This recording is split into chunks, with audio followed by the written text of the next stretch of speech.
आज एक प्रश्न है आपके सामने स्पिरिचुअल फाइट सीरीज में, क्या आप एक प्रार्थना योद्धा हो? अगर आप प्रार्थना योद्धा नहीं हो तो स्पिरिचुअल फाइट में आपको जीतना आसान नहीं होगा। तो आज से लेकर दिसंबर महीने तक लोगों का टेस्ट होगा, कौन प्रार्थना योद्धा के लिए खड़े होना चाहते हैं। इसमें आएंगे लोग और अधिक से अधिक लोग हम इसमें ऐड करेंगे। और दिसंबर के बाद अब केवल दिसंबर तक का लक्ष्य होगा।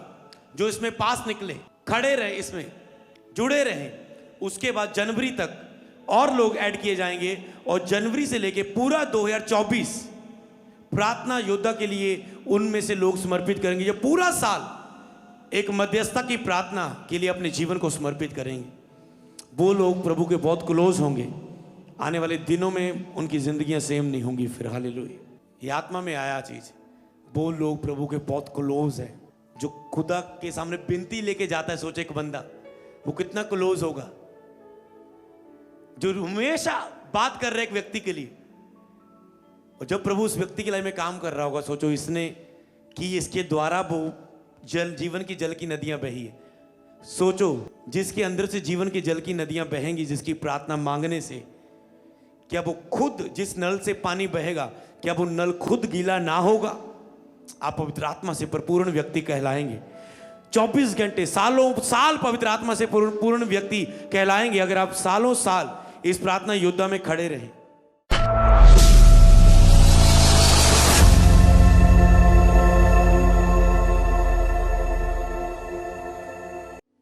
तो आज का टॉपिक होगा मध्यस्थता की प्रार्थना करने वाला एक प्रार्थना योद्धा बनना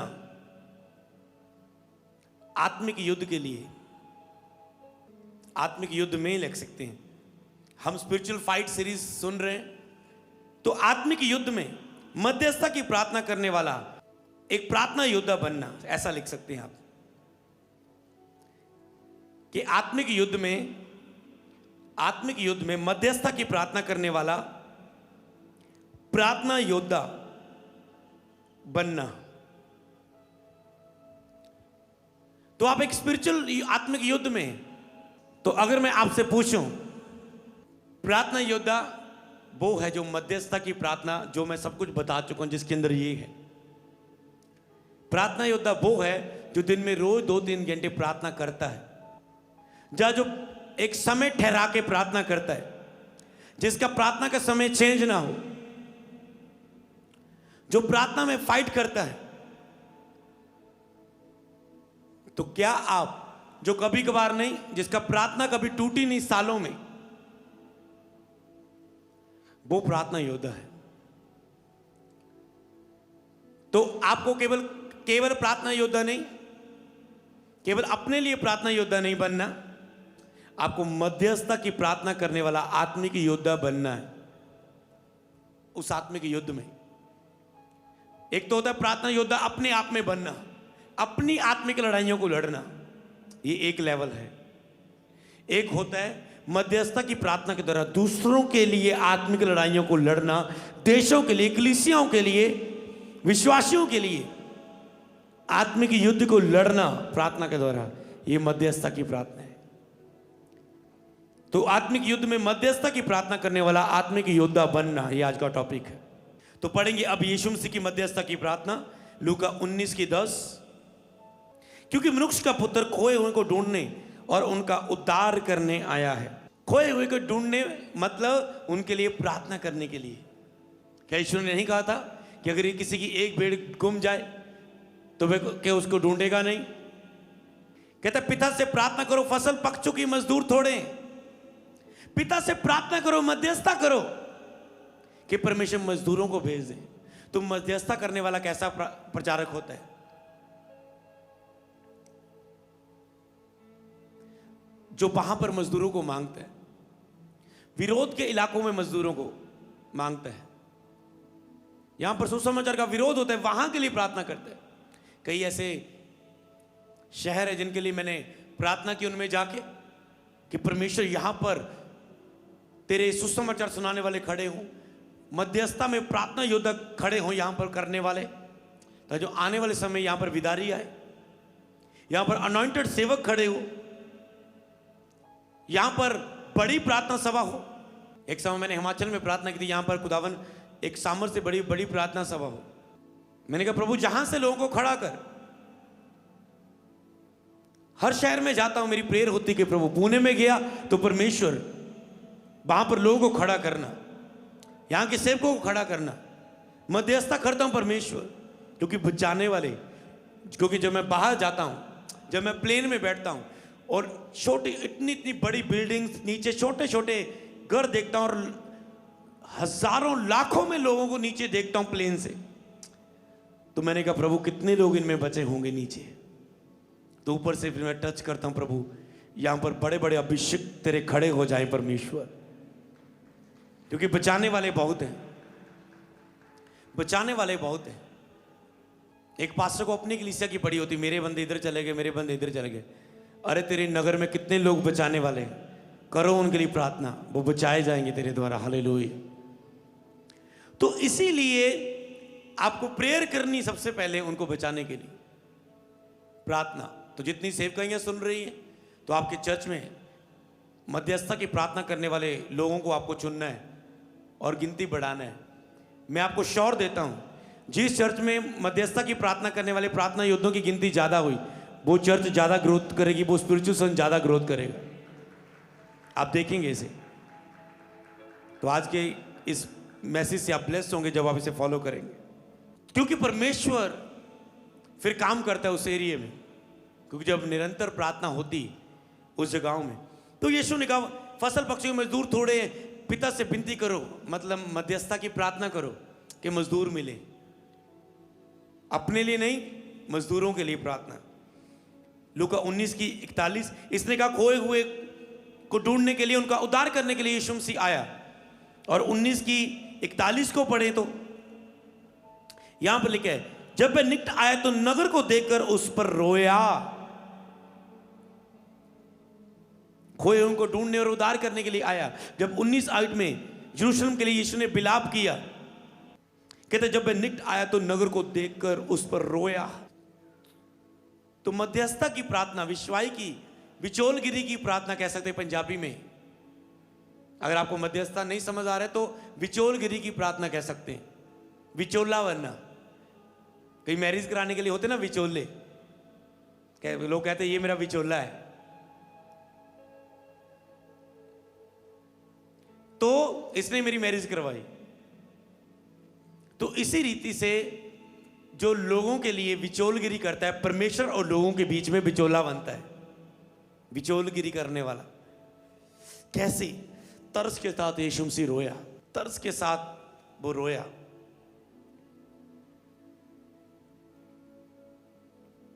तरस के साथ यीशु मसीह उनके लिए विलाप के लिए रोड़ा, क्योंकि उन्होंने अवसर को जो उन पर था, कृपा दृष्टि को जो उन पर की गई, ना पहचाना।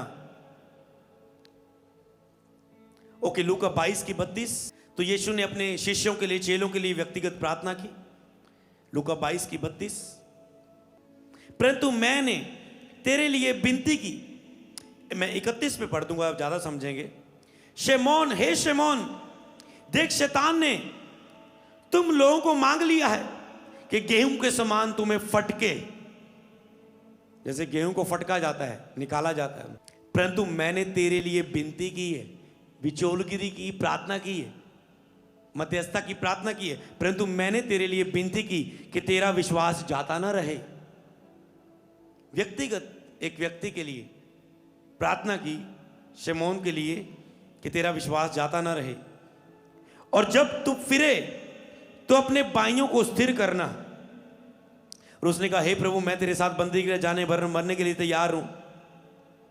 उसने कहा, हे पतरस, मैं तुझसे कहता हूं, जब मुर्गा बांग ना देगा तब तक तू 3 बार मेरा इनकार कर लेगा कि तू मुझे नहीं जानता। और पतरस कहता है, नहीं नहीं प्रभु, मैं तो तेरे लिए मरने के लिए तैयार हूं।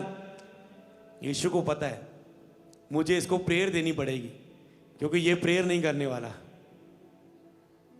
वो सोया, प्रार्थना नहीं कर पाया, उसके अंदर बल नहीं रहा उस दुख को प्रभु के साथ खड़ा होकर उठाने के लिए। डर गया, वो घबरा गया उस मार से। इसलिए यीशु कह रहा था कि मैं प्रेयर कर रहा हूं कि तुम विश्वास में तेरा जाता न रहे। तो मध्यस्थता की प्रार्थना करने वाले विश्वासी कलीसिया के लिए प्रार्थना करते हैं, जो बैकस्लाइड लोगों के लिए प्रार्थना करते हैं, और कलीसिया में बैकस्लाइड होने वाले की गिनती कम होने शुरू हो जाती है। पास्टर लोगों को बचाता रहता है पर शैतान चुराता रहता है। पर अगर लगातार मध्यस्थता की विचोलगिरी की उन कलीसियाओं के बीच में प्रार्थना हो रही है तो शत्रु उनके विश्वास को चुरा ना पाएगा, उन्हें डगमगा ना कर पाएगा, उनके ऊपर बैड न्यूज के द्वारा उन्हें दूर ना कर पाएगा, घटना दुर्घटना के द्वारा उन्हें दूर ना कर पाएगा। तो समझे आप इस बात को कि विश्वास जाता ना रहे, कि लोग विश्वास में बने रहें। वो मध्यस्थता की प्रार्थना करने वाले जिनको वचन सुनाया गया, वो कहते प्रभु जिन्होंने नए नए अभी तेरा वचन सुना है, लेकिन वचन बोया जाता है, शैतान चुरा लेता है कि वो विश्वास करके उद्धार ना पालें। तो हम पिता प्रार्थना करते हैं कि वो विश्वास में बने रहें, शैतान उनका वचन चुरा ना पाए। केवल इनकी प्रार्थना करने से आत्मा में वो लोग जो दुष्ट छुए जाते हैं और शैतान उनके विश्वास को कमजोर नहीं कर पाता, डाउन नहीं कर पाता, पर वो प्रार्थना का असर उनकी लाइफ में आता है। जब शैतान उनके अंदर अविश्वास का बीज आता है तो वो प्रार्थना का असर उन पे आता है। कोई विश्वासी उनके पास आता है, कोई उन्हें वचन दे देता है, कोई उनकी केयर के लिए आ जाता है, कोई टीवी में उन्हें प्रचार मिल जाता है और वो फिर से विश्वास में खड़े हो जाते हैं, क्योंकि किसी ने उनके लिए पीछे प्रार्थना की है। हालेलुया। ऐसे मध्यस्थता की प्रार्थना, विचोलगिरी की प्रार्थना काम करती है। यूहन्ना 17 की 6 आयत को पढ़ेंगे। अपने चेलों के लिए उसने अब सामूहिक प्रार्थना की। वैसे वो व्यक्तिगत थी पतरस के लिए प्रार्थना, किसी एक व्यक्ति के लिए, अब सामूहिक रूप में भी यीशु के द्वारा प्रार्थना की। 6 से लेके हम पढ़ देंगे पूरा, आप घर जाके 26 तक पढ़ लेना, पूरा 26 तक। मैंने तेरा नाम उन नुक्शों पर प्रगट किया जिन्होंने तूने जगत में से मुझे दिया, वह तेरे थे और तूने उन्हें मुझे दिया और उन्होंने तेरे वचन को मान लिया। जब वह जान गए कि जो कुछ तूने मुझे दिया है वह सब तेरी ओर से है, क्योंकि जो वचन तूने मुझे दिया मैंने उनको पहुंचा दिया और उन्होंने उसे ग्रहण किया। सच जान लिया और मैं तेरी ओर से आया हूं, और विश्वास कर लिया कि तू ही ने मुझे भेजा है। मैं उनके लिए विनती करता हूं, यीशु ने कहा मैं उनके लिए विनती करता हूं, संसार के लिए विनती नहीं करता, परंतु उन्हीं के लिए जिन्हें तूने मुझे दिया है, क्योंकि वह तेरे हैं। कहता मैं उनके लिए प्रार्थना करता हूं पिता, यीशु ने कहा, जिन्होंने मुझ पे विश्वास कर लिए, जो तूने मुझे दिए हैं, मैं उनके लिए विनती करता हूं जो तेरे हैं, जो तूने मुझे दिए हैं। जो कुछ मेरा है वह सब तेरा है और जो तेरा है वह सब मेरा है। इसका मतलब पिता और पुत्र एक हैं। इनसे मेरी महिमा प्रकट हुई। अब मैं जगत में ना रहूंगा, परंतु ये जगत में रहेंगे और मैं तेरे पास आता हूं। हे पवित्र पिता, अपने उस नाम से जो तूने मुझे दिया है उनकी रक्षा करके वह हमारे समान एक हो। तो यीशु ने पिता के सामने प्रार्थना की उन लोगों के लिए जिन्होंने यीशु पर विश्वास किया। कहता है हमारे समान जैसे हम एक है, मैं इनके साथ नहीं रहूंगा। हे पवित्र पिता, मेरी प्रार्थना है जैसे हम एक हैं, ये भी हमारे समान। हे पवित्र पिता, अपने उस नाम से जो तूने मुझे दिया है इनकी रक्षा कर कि वह हमारे समान एक हो। जैसे हम एक है वह हमारे समान एक हो जाएं, और पवित्र आत्मा का इंतजार करें, पवित्र आत्मा पाएं और एक हो जाएं। क्योंकि अब मैं इनके पास नहीं रहूंगा, मैं तेरे सामने आ जाऊंगा। और ऐसे प्रार्थना जो जहां रहते कि पिता तेरे सामने आके इनके लिए विचोलगिरी मध्यस्थता की प्रार्थना करता रहूंगा। समझ पाए? अगर यीशु मसीह खुद मध्यस्थता की प्रार्थना, अगर और वचन पढ़े तो बहुत इसमें मिलेगा। लूका 23 की 34 एक वचन लास्ट भी पढ़ देते। लूका 23 की 34। तब यीशु ने कहा, हे पिता, इन्हें क्षमा कर, क्योंकि ये नहीं जानते कि ये क्या कर रहे हैं। और उन्होंने चिट्ठियां डालकर उसके कपड़े फाड़ लिए। यीशु ने कहा, हे पिता, इनके लिए इनको क्षमा कर। जो यीशु को सता रहे थे, क्रूस पर चढ़ा रहे थे, मार रहे थे, यीशु ने उन्हीं के लिए, सताने वालों के लिए भी क्या की? मध्यस्थता की प्रार्थना की पिता के सामने। हे पिता, इन्हें माफ कर, क्योंकि ये नहीं जानते ये क्या कर रहे हैं। ये नहीं जानते ये क्या कर रहे हैं। ये जो पाप कर रहे हैं, ये जो गलती कर रहे हैं, ये नहीं जानते। ये अंधेरे में, इन्हें माफ कर पिता। आपने देखा कि दानियल और यीशु मसीह कैसे मध्यस्थता कर रहे हैं। सोचो, यीशु मसीह कितनी मध्यस्थता करने वाले थे। तो जो मध्यस्थता करने वाला व्यक्ति है परमेश्वर से कितना चाहता होगा। एक बहुत बड़ा प्रोफेटिक वर्ड अब मेरी आत्मा में आ रहा है जो आज मैं घोषणा करने जा रहा हूं। सोचो यीशु मसीह कितनी मध्यस्थता करने वाले हैं, जो ऐसी प्रार्थना करने के लिए अपना जीवन समर्पित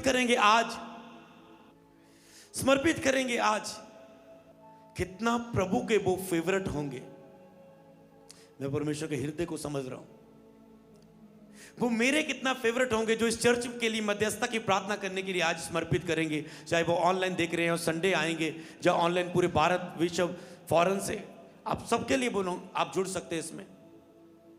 जो अपने जीवन को देंगे वो मेरे लिए बहुत खास होंगे, क्योंकि मेरे यीशु के लिए वो बहुत खास होंगे। हालेलुया। मैं उनके लिए, वो मेरे लिए स्पेशल होंगे। वो लोग जैसे पतरस प्रभु को ज्यादा प्रेम करने वाला था, जैसे यीशु लाजर के लिए रोया क्योंकि वो उससे प्रेम करता था, तो ऐसे वो बहुत ही चाहने जोग, बहुत ही प्यारे लोग होंगे, बहुत ही क्लोज लोग होंगे परमेश्वर के। और अगर वो परमेश्वर के क्लोज हैं तो वो मेरे भी बहुत क्लोज लोग होंगे, जो मध्यस्थता की प्रार्थना के लिए अपने जीवन को समर्पित करेंगे, बहुत क्लोज होंगे। हालेलुया। सारे चेले पहले ही नहीं चुने गए थे, यीशु ने उन्हें चुना, और जब देखा कौन कैसा चल रहा है उसको वैसा दिया। हालेलुया। तो क्या आप एक मध्यस्थता की प्रार्थना के लिए एक प्रार्थना योद्धा के रूप में अपने जीवन को समर्पित करेंगे? तो कौन कौन लोग अभी इसमें, आपको क्या करना है, कौन कौन लोग इसमें समर्पित करेंगे? सबसे पहली बात आपको उसको लिख लेना है, और जिस पर आप टिक करेंगे वो आपका फैसला होगा। सबसे पहली बात, सबसे पहले जो मेरे बिल्कुल क्लोज होंगे, परमेश्वर के बिल्कुल ज्यादा क्लोज होंगे इस सेवकाई में, जो चर्च में आके डेली प्रेयर करेंगे प्रार्थना योद्धा के लिए, वो समर्पित करना चाहते हैं। डेली चर्च में, जितने भी चर्च में सेवादार हैं, चाहे वो कोई भी सेवा करते हैं, पर उन्हें प्रार्थना के लिए उन्हें टाइम दिया जाता है प्रार्थना योद्धा के रूप में। 1 घंटा, आधा घंटा रोज उन्हें अपनी जॉब में फ्री होकर प्रार्थना करने के लिए, कि चर्च के साथ वो लोगों के लिए, चर्च के लोगों के लिए प्रार्थना करें, मध्यस्थता करें। तो जो लोग चर्च में आकर, रोज आकर प्रार्थना करेंगे, बुधवार संडे तो आप आते ही हैं, जब मैं यहां पर प्रेयर कर रहा हूं तो आप मेरे पीछे आत्मा में मेरे साथ खड़े होकर प्रार्थना करेंगे। आप केवल अपने लिए नहीं रिसीव करेंगे, आप उस प्रार्थना में खड़े होंगे मेरे साथ। बाकी दिन आप, जब लोग सब अपने जो इस ग्रेस के नीचे घरों में, आप उन्हें टच करेंगे प्रार्थना में यहां पर आके। तो यहां पर मैं आपकी अगुवाई करूंगा, कैसे प्रार्थना करनी, लीड करूंगा। कभी आपको प्रार्थना करने के लिए झुंड में किसी न किसी तरीके से आपको अगुवाई किया जाएगा। तो जो डेली प्रार्थना चर्च में आके करेंगे, उन लोगों ने अपने जीवन को समर्पित करना। कोई बोले मैं पारस से, हाँ मैं इस सेवकाई के साथ जुड़ के मध्यस्थता की प्रार्थना करूंगा, मैं सेवकाई में आऊंगा, अपना काम छोड़ के, अपना बिजनेस छोड़ के, अपने घर की इजाजत लेके, बात करके, जहां हम अपना पूरा परिवार इस सेवा में आएंगे मध्यस्थता की प्रार्थना करने के लिए। तो दूसरा, कि जो हर हफ्ते में, जो कहते रोज में नहीं आ सकता, पर हफ्ते में 1 दिन चर्च में आके डेली 1 या 2 घंटे, वो हम आपको चेंज करते रहेंगे, बताते जाएंगे, 1 या 2 घंटे डेली चर्च में आके प्रार्थना करनी है आपको। जहां आपको हफ्ते में 1 दिन अगर आप आ सकते हैं, जितने फॉरेन से देख रहे हैं, भारत सार सभी ने सुनना है, हफ्ते में 1 दिन आके आप चर्च में आके प्रार्थना करनी, मतलब यहां की टीम के साथ जुड़ के आना है। बीच बीच उसमें मैं भी आता हूं, अब मैं डेली आ रहा हूं, जो चर्च की टीम के साथ डेली हम प्रार्थना कर रहे हैं इकट्ठे होकर, जितनी भी यहां पर टीम है। तो 1 दिन आप कौन आने के लिए समर्पित करता है अपने चर्च में आके प्रार्थना करने के लिए? डेली कौन समर्पित करता है? दूसरा। तीसरा, कि महीने में 1 दिन आके कौन समर्पित करता है? महीने में 1 दिन आना।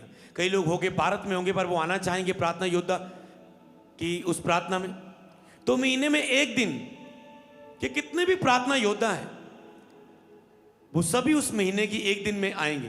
वो सबके लिए मीटिंग नहीं होगी, सिर्फ जो प्रार्थना योद्धा में परखे गए और जिन्होंने अच्छी रीति से उसमें काम किया, ये नहीं कि अपनी चार्जिंग के लिए प्रार्थना योद्धा में आगे, नो, वो समर्पित करेंगे खुदा के इस काम के लिए। और ये चर्च आपकी उसके लिए अगुवाई करेगी, उसमें बने रहने के लिए आपके लिए भी प्रार्थना करेगी कि आप पर ये ग्रेस बनी रहे।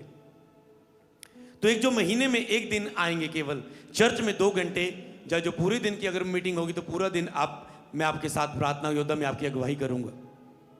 महीने में एक दिन वो प्रार्थना होया करेगी जो केवल प्रार्थना योद्धा को इस साथ लेके मैं प्रार्थना किया करूंगा, सबके साथ नहीं, केवल आत्मिक जन, केवल प्रार्थना योद्धा लोग जो पवित्र किए हुए। कौन से प्रार्थना योद्धा? पवित्र किए हुए, विश्वास योग्यता में, विश्वास फेथफुल, विश्वास पूर्वक धीरज के साथ प्रार्थना करने वाले, पवित्र लोग प्रार्थना करने वाले। ओके, तो ये होगी। अब वो लोग जो सोचते हैं हम चर्च नहीं आ सकते पर हम घर में 1 घंटा दे सकते हैं, अब उनके लिए 3 पार्ट। डेली जो अपने घर में आधा घंटा प्रार्थना करेंगे वो लोग अपना नाम लिखाएंगे। डेली जो अपने घर में आधा घंटा प्रार्थना करेंगे तो उसमें क्या होगा, आपका नाम प्रार्थना योद्धा की लिस्ट में लिख दिया जाएगा। जब हम देखेंगे आप रेगुलर काम कर रहे हैं तब आपको मेरी ओर से एक कार्ड मिलेगा, कोई भी एक चिन्ह मिलेगा कि आप इस और चर्च के प्रार्थना योद्धा हैं। मैं आपको एक्सेप्ट करूंगा कि आप मेरे स्पेशल हो, कि आप जब भी कार्ड दिखाओ मुझसे मिल सकते हो। जो भी आपके लिए सारी चीज़ें स्पेशल कुछ होंगी, क्योंकि आप अगर परमेश्वर के खास है तो मेरे भी आप खास होंगे, क्योंकि आप चर्च में मध्यस्थता की प्रार्थना कर लिए, आपने समर्पित किया जीवन में। आज के युग में जिसमें लोग प्रार्थना नहीं कर पा रहे, 0 प्रेयर है लोगों की, दुनिया मसीहों की, तुम 2-3 घंटों के लिए प्रार्थना में जीवन दे रहे हो तो तुम खास हो चर्च की और परमेश्वर की, तो तेरे लिए एक स्पेशल कार्ड होगा चर्च की ओर से। तो जो घर में आधा घंटा प्रार्थना करेंगे वो मैसेज करेंगे कि हाँ मैं आधा घंटा, एक नंबर होगा उनके लिए लॉन्च होगा, हाँ मैं आधा घंटा प्रेयर कर रहा हूं।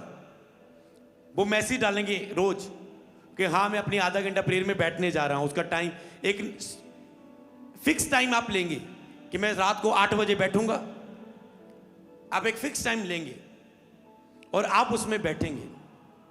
और आप जिस भी मेंबरशिप, जिले की मेंबरशिप से आते हो, आपका ग्रुप एक लीडर होगा और वहीं से ही आपकी प्रार्थना, आपको मैसेज करना है एक फ़ोन पे कि हाँ मैं अपने इस नवांशहर जिले का प्रार्थना योद्धा हूँ। हर एक जिले से, हर एक चीज़ से आप प्रार्थना योद्धा लिए जाएंगे। तो उसमें आप मैसेज करेंगे मैं 11:30 8 बैठ चुका हूँ 9 बजे तक, तो 9 बजे वाला मैसेज करेगा हाँ मैं 9 बजे प्रार्थना में बैठ चुका हूँ। अगर वो मैसेज कर सकता है इसका मतलब वो झूठ तो नहीं बोलेगा, वो प्रेयर भी करेगा अपने घर में, फिर प्रार्थना खत्म करके प्रेयर मैसेज करेगा। अगर उसने सेम टाइम पर मैसेज किया इसका मतलब उसने प्रार्थना की है, वो व्हाट्सएप पर मैसेज करेगा, उसकी हाजिरी लगेगी, हाँ ये हो गई, ये चैन टूटी नहीं, ये मिस नहीं हुई।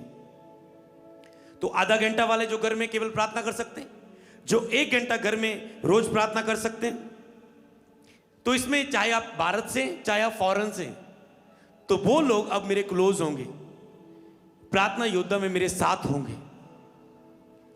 तो वो लोग जो 1 घंटा प्रार्थना कर सकते हैं, चाहे आप फॉरेन से, बस आपको व्हाट्सएप में ऐड होना है कि हाँ मैं इस टाइम पे प्रार्थना करूंगा। अब इंडिया का कोई भी टाइम होगा वो आपको वो टाइम दे दिया जाएगा जो खाली टाइम होगा। तो ये आधा घंटा या 1 घंटा जो आप घर में प्रार्थना कर सकते हैं। तो ये मुझे अधिक से अधिक चाहिए, दिसंबर तक मैं अधिक से अधिक लोगों को ऐड करूंगा। ये फेसबुक यूट्यूब पर डाल दिया जाए मैसेज, और उसके बाद लगातार अनाउंसमेंट टीम करेगी इसके लिए, पोस्ट होगी एक ऐड होने के लिए। दिसंबर तक अधिक प्रार्थना योद्धा ऐड किए जाएंगे। और फिर जो हफ्ते वाले होंगे, हफ्ते बाद उनके बीच में मैं आके चर्च में प्रेयर करूंगा, उनकी अगुवाई करूंगा उनके साथ। डेली वाले हैं, जब मुझे डेली प्रभु कहेगा तो डेली उनके बीच में आके, नहीं तो वो करे रहेंगे। जो महीने बाद, तो जितने भी फोन में प्रार्थना करने वाले हैं, आधा घंटा 1 घंटा, तो वो 1-2 महीने की नहीं, आपको ये 2 महीने तो टेस्ट होगा आपके लिए, पर आपको 1 साल के लिए प्रार्थना करनी। इसमें तो सारी चर्च आने को करेगी ऐसे तो इसमें, पर जिसने समर्पित करना है 1 साल प्रार्थना योद्धा के लिए, क्योंकि ये खेल नहीं है, जब भी दिल चाहे वो प्रार्थना योद्धा नहीं, जिसने कभी कभी किया, जो सालों साल बिता देते हैं उस काम के लिए खुदा के सामने। तो आपको ही प्रेयर रिक्वेस्ट सेंड किए जाएंगे, जो इमरजेंसी आएंगे आपके व्हाट्सएप पर प्रेयर रिक्वेस्ट आएंगे, आपको ही वो रूल और सिस्टम बताया जाएगा, आपके साथ ही वो अलग मीटिंग होगी, जो अगले रूल्स बताए, सिस्टम बताए जाएंगे, वो केवल आपके लिए साथ मीटिंग होगी, चर्च में अनाउंसमेंट ये नहीं की जाएगी। तो आपको उस समय तो जब जो आधा घंटा प्रेयर करने बजाय 1 घंटा वाले भी हैं, तो जो उसमें कंटिन्यू लिखे, कुछ दिन कंटिन्यू रहे, फिर उनको एक दिन सबको चर्च में बुलाया जाएगा, चाहे वो भारत के, पंजाब के, फॉरेन के, अगर वो आ सकते हैं फॉरेन वाले भी, तो वो अगर वो तो उनको वो डेट जरूर बताई जाएगी। तो उसमें वो चर्च आके प्रार्थना किया करेंगे मेरे साथ मिलके, प्रार्थना योद्धा के द्वारा। और जब ये काम शुरू होगा और प्रभु हम पर अनुग्रह करेगा, और जब ये काम लगातार 1 साल के लिए बढ़ाया जाएगा, आने वाले सालों में आप एक बड़ा रिवाइवल देखने जा रहे हैं यीशु नाम। आप देखेंगे उन प्रेयर का, और आज के प्रीच के दौरान आप समझ चुके इस बात को। उसमें चाहे आप पास्टर भी है, आप लिखा सकते हैं मेरे लिए, आपको मैं रखूंगा, आपके लिए मुझे क्या अलग सिस्टम है। चर्च में आके प्रार्थना करने वाला, जब घर में, उसमें केवल आप अपने लिए प्रार्थना नहीं, अपनी चार्जिंग वाली नहीं, मिनिस्ट्री के टॉपिक्स के लिए जो लोग उस केवल उनके लिए प्रार्थना करेंगे। कई सेवक इस मिनिस्ट्री से जुड़े हुए हैं और संडे भी चर्च आते हैं, वो पास्टर मुझे पता है, तो इसलिए मैंने बोला पास्टर भी। तो अलग भी जो लोग ज़्यादा समर्पित है सेवकाई के साथ, पूरा जुड़े हुए हैं, वो अपनी मिस्ट्री नहीं, वो टोटली समर्पित हुए हैं, पूरा खराई से चलते हैं इस सेवकाई के साथ, तो आप लोग भी जुड़ सकते हैं उसमें। तो आपको उसके लिए प्रार्थना करनी है। इतने ऑनलाइन लोग हैं, आज ही आप कॉल सेंटर पे कॉल करना शुरू कर देंगे, वो आपके नाम, नंबर, कहाँ से हो, आपको लिखना शुरू कर देगी, और आपको एक व्हाट्सएप ग्रुप में फिर ऐड किया जाए, ग्रुप में नहीं ब्रॉडकास्ट में ऐड किया जाएगा, ऐसे कुछ। तो कॉल सेंटर वाले लोग जो फॉरेन, इंडिया, कहीं से भी देख रहे हैं, और आधा घंटा प्रार्थना, 1 घंटा प्रार्थना, और महीने में वो जो फ़ोन पे प्रार्थना करेंगे अपने घर में ही, वो नाम लिखाएंगे। और जो लोग आके प्रेयर किया करेंगे, अगर आप ऑनलाइन हैं तो हफ्ते में 1 दिन आके, जब महीने में आप 1 दिन आके, हर एक हफ्ते में 1 दिन आ सकते हैं, महीने में 4 दिन, तो उसमें ही नाम लिखाना है। महीने में तो आप आएंगे, आपको बुलाया जाएगा, तो आपको उसमें, अगर खुद आप कहते हैं मैं इंडिया से भी हूं तो आऊंगा ही। प्रार्थना योद्धा को तो आना ही है, जो वॉलंटियर है उनको तो आना ही है। 1 महीने में 1 बार वो वॉलंटियर जो प्रार्थना योद्धा में होंगे, चर्च में लोग होंगे, तो 1 बार तो आपको आना ही है, जिसमें केवल प्रेयर होगी, टच किए जाएंगे चर्च के सारे विषय, आत्मा में प्रार्थना होगी, केवल मध्यस्थता की विचोल गिरेगी प्रार्थना। जितने लोग इस ग्रेस के साथ जुड़े हुए, पूरे विश्वास के साथ, कभी उपवास रख के प्रेयर होगी, कभी किसी रीति से, कभी फुल नाइट आपको बुलाया जा सकता है इस मध्यस्थता की प्रार्थना करने के लिए, सिर्फ प्रार्थना योद्धाओं को। तो प्रभु आपको ब्लेस करे, प्रभु आपको आशीष करे। चर्च में हर आधा घंटा में एक बंदा प्रार्थना में बैठता है, वो चैन प्रेयर है। चर्च हर सोमवार टीम बैठती है प्रार्थना में, तो आपको वो दिन बताया जाएगा, अलग दिन, आपको किस दिन आना है, पर आपको वो लिखाना है, मैं 1 दिन आने के लिए तैयार हूँ। जैसे आपके पॉइंट्स है वो साथ लिखा देने अपनी पॉइंट के साथ, कुछ मजबूरियाँ हैं, कुछ चीज़ आप पूछना चाहते हैं, वो टीम आपके क्वेश्चन लिख देगी, और प्रार्थना योद्धा टीम के हेड के पास आ जाएंगे, मेरे पास आ जाएंगे, हम उसका भी हल बताएंगे, जो आपके प्रश्न होंगे इसके अलावा। तो मेरा बिलीव है कि आप तैयार हैं उस आत्मिक युद्ध में प्रार्थना योद्धा बन के, और एक मध्यस्थता की प्रार्थना करने वाले आत्मिक योद्धा बन के, उस आत्मिक लड़ाई को दूसरों के लिए लड़ने के लिए। तो जो दूसरों के लिए उस आत्मिक युद्ध को लड़ेगा प्रार्थना योद्धा, अगर मैं आत्मिक युद्ध की घोषणा कर रहा हूं तो इसका मतलब में युद्ध में योद्धा चाहिए मुझे। तो आज मैं योद्धा बनने के लिए ऐलान कर रहा हूं। कौन फौज में आना चाहेगा, स्पिरिचुअल फौज में? तुम फौजी बनते ना, कई लोग फौजी बनते इसलिए सैलरी मिलेगी, पैसा मिलेगा, चाहे बाद में वहां की टीचिंग सुन के, वहां की मोटिवेशन, वो सारा उत्साहित करने वाली बातें सुन के वो देश के लिए मरने के लिए भी तैयार हो जाते हैं, सीरियस हो जाते हैं, समर्पित हो जाते हैं। युद्ध में वो छिपते नहीं है, जान बचानी है, आगे होके लड़ते हैं बिना जान की परवाह किए, वो तो आगे उनकी सोच ऐसी हो जाती है। इसीलिए मैं आज आपको प्रार्थना करता हूं, जिस आत्मिक योद्धा बनने के लिए कौन देशों के लिए खड़ा होगा, देश की सुरक्षा के लिए फौजी लोग खड़े होते हैं, हमेशा हम उनके लिए प्रार्थना करेंगे इस आत्मिक योद्धा में। पर हमें जो आत्मिक शक्ति, आत्मिक सेना जो देश से लड़ रही, उनके साथ भी आत्मिक युद्ध करने वाली सेना चाहिए। तो क्या आप उसमें आने के लिए तैयार हैं?